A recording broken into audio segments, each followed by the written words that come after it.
Dinajpur board 2024।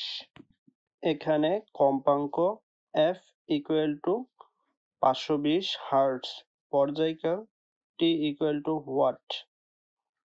তাহলে সূত্রটা হচ্ছে f ইকুয়াল টু 1/t বা t ইকুয়াল টু 1/f হবে।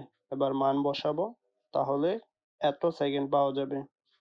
সুতরাং তরঙ্গটির পর্যায়কাল এত সেকেন্ড।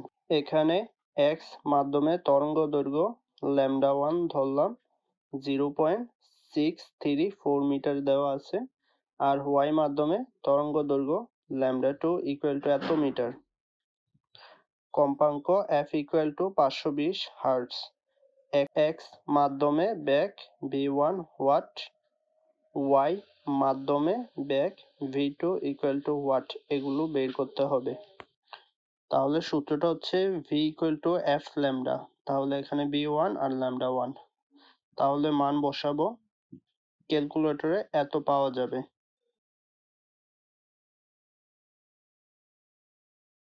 যা বায়ুর বেগের কাছাকাছি।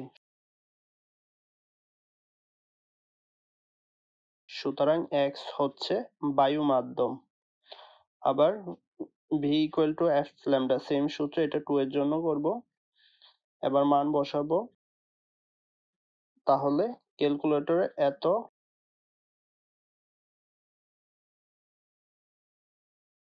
যা পানির বেগের কাছাকাছি।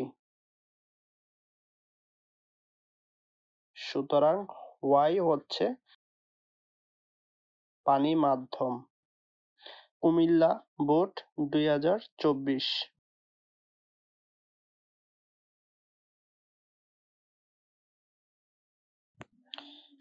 এখানে কম্পাঙ্কের সংখ্যা n ইকুয়াল টু সংকোচন প্রসারণ মিলিয়ে একটি হবে, এই কারণে 1 2 আর এখানে অর্ধেক, এই কারণে 2.5 হবে, 2.5 হবে। সময়টি এত সেকেন্ড দেওয়া আছে, আর কম্পাঙ্কটা বের করতে হবে। সূত্রটা হচ্ছে n ইকুয়াল টু ft বা ft ইকুয়াল টু n। এখান থেকে f এর মানটা বের করব। এবার মান বসাবো,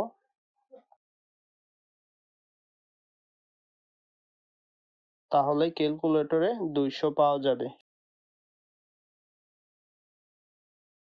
সুতরাং তরঙ্গটির কম্পাঙ্ক 200 হার্টজ। এখানে কম্পাঙ্ক f ইকুয়াল টু এত হার্টজ, এটা গ হতে পাই। তরঙ্গ দৈর্ঘ্য ল্যামডা ইকুয়াল টু 1.7 মিটার। উৎস হতে প্রতিফলকের দূরত্ব d ইকুয়াল টু 16 মিটার। বেগ বের করতে হবে। সূত্রটা v equal to f lambda. তাহলে মান বসালে